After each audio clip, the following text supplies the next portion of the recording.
Okay, so here's a massless problem that we're going to talk about.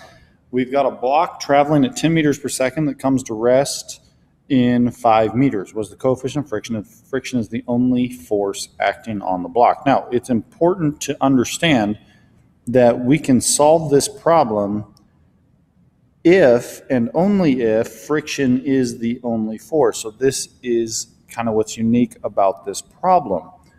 Now, keep in mind on the test, it might not say that friction is the only force acting on the block. It might say it in another way. For example, the block is coasting, or a bicyclist stops pedaling, or something like that, so that it indicates that there is no forward force. So if we draw a quick free body diagram, okay, we've got this force of friction here, which means the acceleration should be to the left, but we don't know the mass, all right? And that's okay. We don't need to. Now, if you remember the three strategies for solving a massless problem, one is a statement of truth and simplify.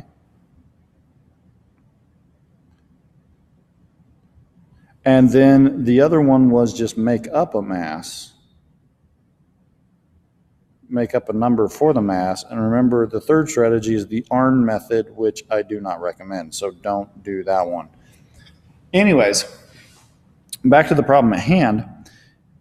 We can figure this out, and I'm going to do strategy number 1 here. Now, strategy number 2 is the exact same as strategy number 1. You'll just have a number to work with instead of variables.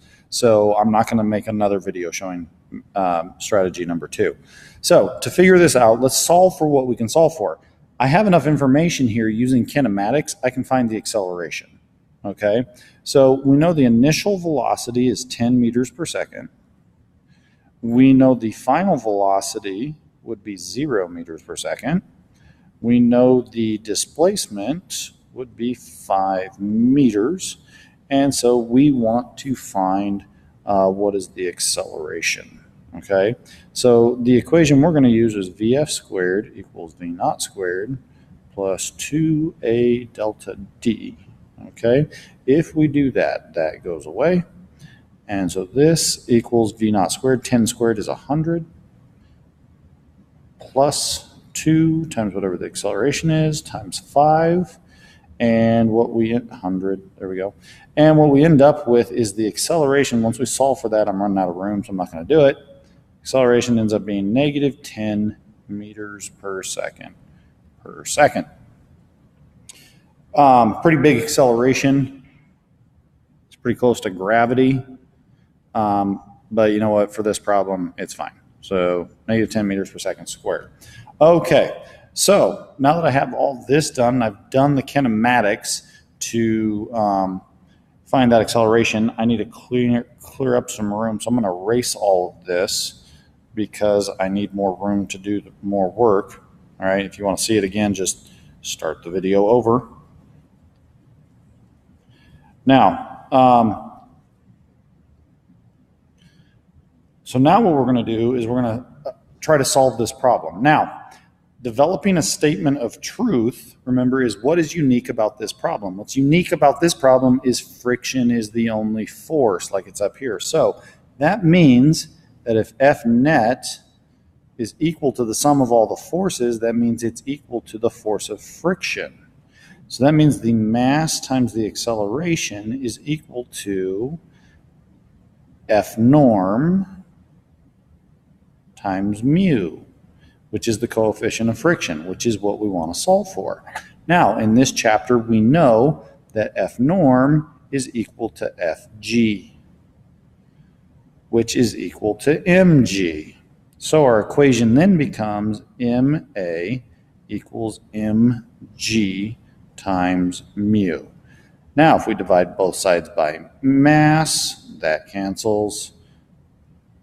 Divide by mass, that cancels, and what we're left with is A equals G times mu, or if we solve for mu directly, divide both sides by G, we end up with mu is equal to A over G.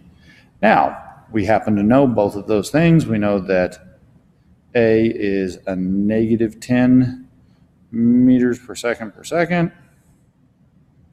and we know gravity is a negative 9.8. And so all we have to do is run the calculator. 10 divided by 9.8. You get very close to 1. We get a mu of 1.02. No units because it's a unitless number.